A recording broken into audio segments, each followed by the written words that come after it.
welcome to something a little bit different, at least in terms of how we're doing the actual recording of these reviews this week.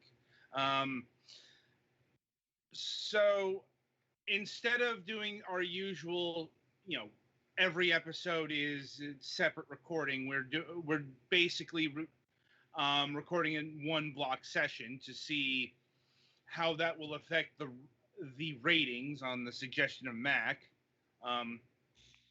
because starting and stopping can have an effect on viewership, um,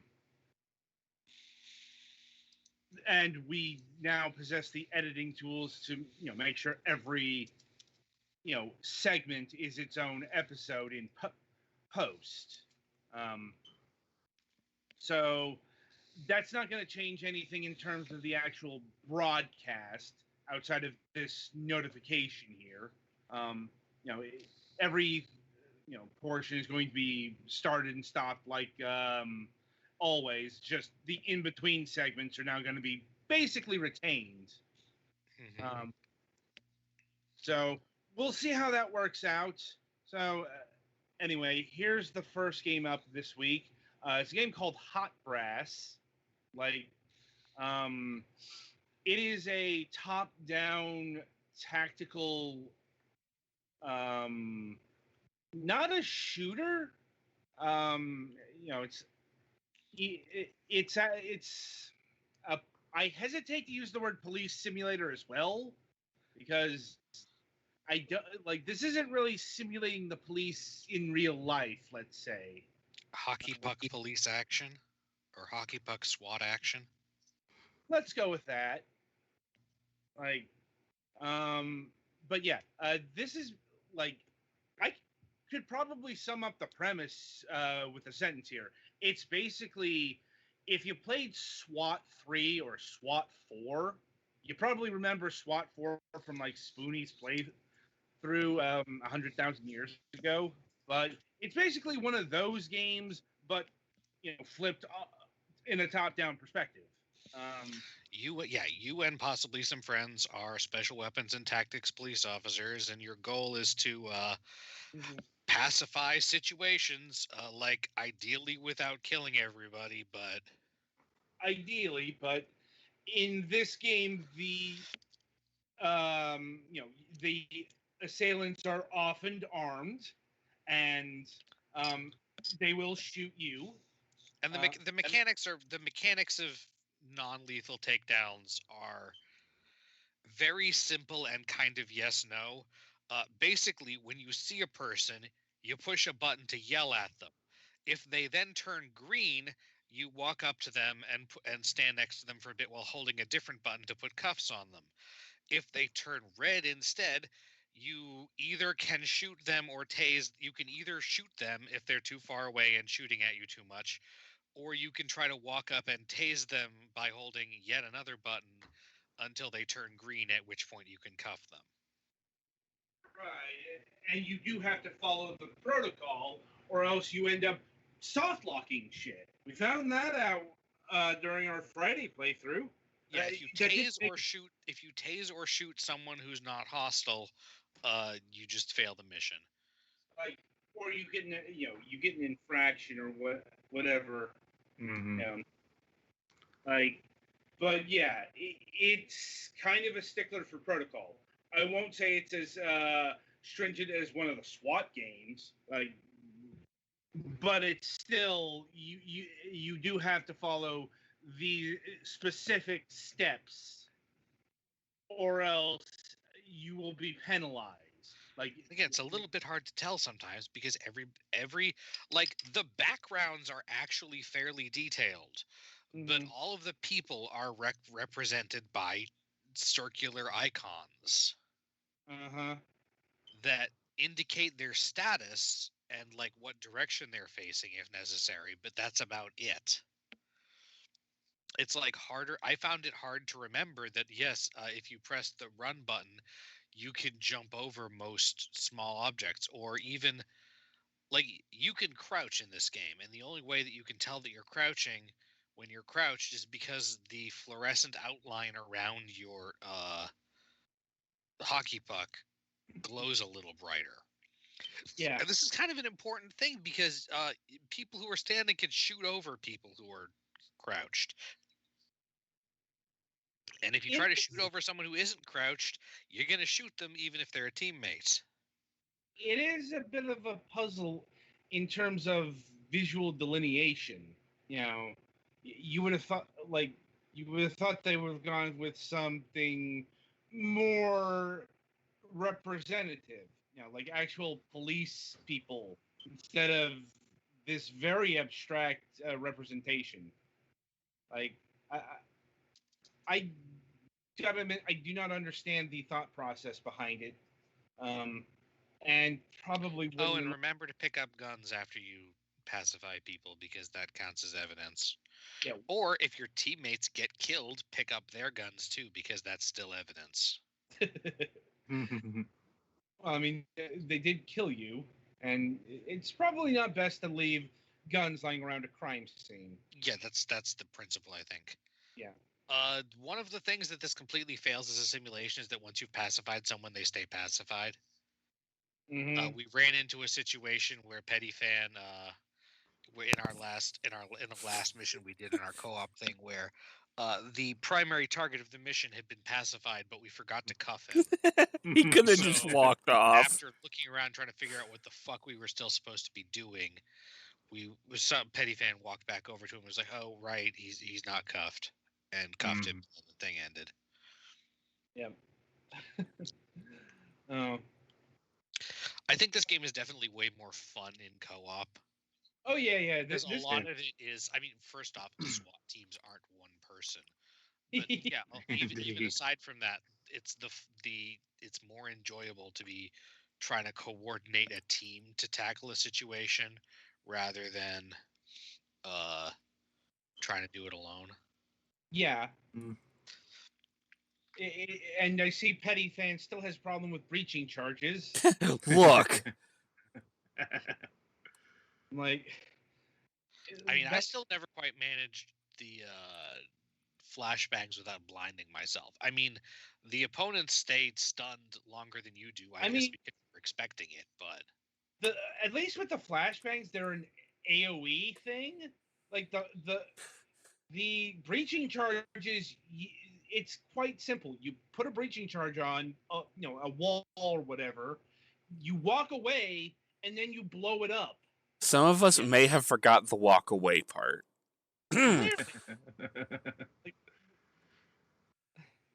But yeah, it's like you do have a couple of non-lethal options. At least in the beginning. Like I'm guessing that more of those will be unlocked as you progress through the game. Like, for example, you don't start the game with, say, pepper spray. A non-lethal propellant. That might be unlocked. Like, we didn't get far enough to unlock all the options. Oh, dear God, no. But yeah, it's like you got a very basic setup. And like the things I unlocked were a shotgun instead of a machine gun, and we all got like the medium body armor, which protects more but slows you down. Yeah, you can wear no armor apparently, at which point when you get shot, you will be wounded and then your speed goes down. Light armor lets you take one hit without having your speed be affected. And medium armor lets you take 2 hits without being in the wounded state, but it also lowers your speed slightly. Mm-hmm.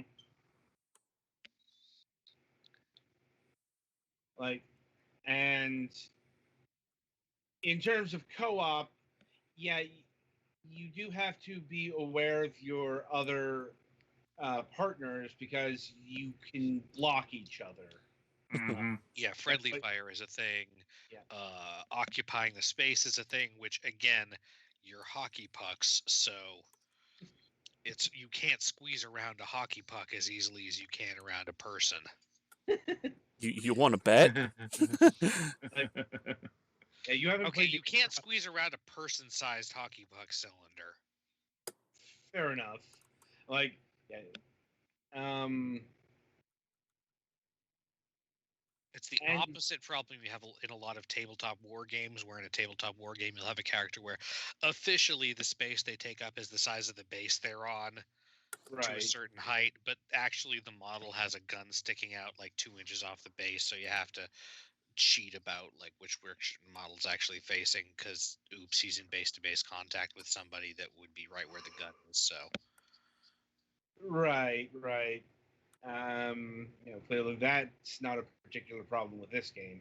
Like, well, yeah, it's the opposite problem, where your space is exactly your base, even though the U would probably actually be a little bit smaller. yeah. But yeah, having played a bit of the single player, I can definitely say that this game is more fun. Not necessarily easier in co-op. Like, I mean, the game is, you can see the training here. The game is kind of built around like having 4 people, but that requires everyone to be on the same page in terms of skill and competence and such. I don't think I've been And attacked this much in a review. I didn't name names, like, but I mean, and I felt like rather that this game could have used a bit more in the way of context sensitive controls rather than assigning most things to different buttons. yeah, there's a lot you can do in this game. You're probably not going to remember all that first time through. Like, I definitely say that it would. I'm not.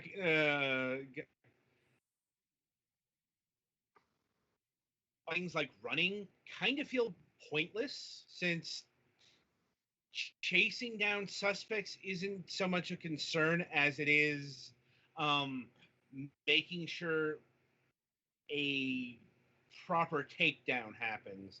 Like, maybe, if you are going for a truly non-lethal run, you can still tase suspects that are armed. It's just a lot harder, and there's a higher chance of dying. The trick is to circle strafe while tasing, Mm-hmm. which is not a thing that works particularly well in real life. Yes. And another thing about running is there that will create more noise. You'll see an echolocation going off when you run. On the other hand, that is what the running is the state in which you can cross over furniture and shit. Right, you just got to hit the button again. Because what they call sliding is a separate function. I don't know.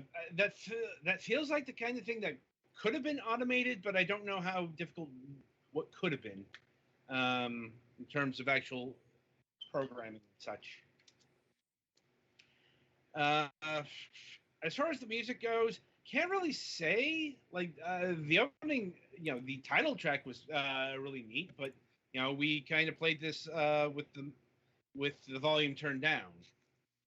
And that's probably what you're going to want to do anyway, because if you're playing a proper SWAT team here, you're going to want communication, and you're probably not going to want music and sound effects crossing over it.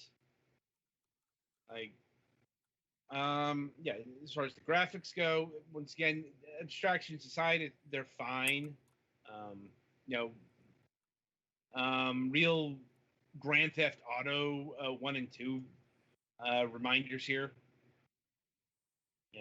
Games, by the way, that came out in the late 90s and had human avatars. My point is, the hockey puck situation is a deliberate design choice. It's not because of any sort of technical prowess. Yeah, but it's a weird way. Yeah. Anyway, let's see. Pricing. So the game clocks in at, well, regular price is $14.99. This actually just came out a couple days ago, as in, like, it released on Friday. That was actually the first day we could actually broadcast that because the embargo was until release day. Anyway, but it's currently on sale until March 5th at time of recording at $11.99. This is, and as far as other things, it's got a original soundtrack for $9.99. I don't think I can really recommend it, or maybe I can. Like, it's probably better to listen to this outside the game than in the game. Like, I know that's a weird one, but once again, that, you know, how online co-op works. You got the Hot Brass Operator Edition, which is $24.98, but down 30%, $17.58. And it's got the Entry Team bundle, which is this game tag teaming with Door Kickers. And it's the original Door Kickers, not the side-scrolling spin-off that we reviewed sometime, like last year, if I'm remembering correctly. Haven't, like, the original Door Kickers game was another top-down police game, but I don't know how serious or comical that got. Anyway, as far as Hot Brass goes, it's competent at what it does. Not amazing. With Galax, and the game's a bit too abstract in its own good, and well, maybe it's not that it's too abstract; it's that it's a jarring mix of levels of abstraction. Fair enough. The environment is very concrete, Right? but the interactable elements are far more abstract. Fair enough. And I guess my biggest issue is this game is a bit too tilted towards co-op. Where, you know, it's like even the starting missions feel a bit sloggy. One player. You know, and keep in mind, we were in the earlier missions. There are missions later on in the game where you actually will get. There are healing stations. They go on for so long. Like, overall rating probably a bit above average. And also, I don't think it's bad, but I would only recommend getting it if you have friends you will play it with. Yeah. And as far as also, like, unfortunately, the co-op is not perfectly designed in that you don't always unlock things properly if you're not player one. I don't think, but yeah, progression is locked to the host, player one. On the upside, we didn't have a single problem with the online co-op. I'm like, worked flawlessly. So I guess those hockey pucks are worth something. Yeah, the worst I got was a little bit of stuttering. Yeah, like, I think that there was a fair amount of stuttering on the last mission we did. But it was disruptive, and some of that might have just been because that mission map was much larger than the other ones. Yeah. And it seemed to be like all of us were hit on that. So, anyway, overall, it's a slightly above average game. And unfortunately kind of suffers from not having a, I really wish Steam had not discontinued the 4-pack, because this is the kind of game that would have been primed for it. But as it is, at a price of $15 to $25, bit of a stretch. I'd say get it like right now or next time it's on a sale. Be the best. Anyway, that'll about do it for Hot Brass here. Be sure to tune in after the break. I know that, like, that's more for the edits, but it still sounds weird when we're doing it this way. Anyway, but yeah, be sure to tune in after the break. As we'll be reviewing Loot Quest DX.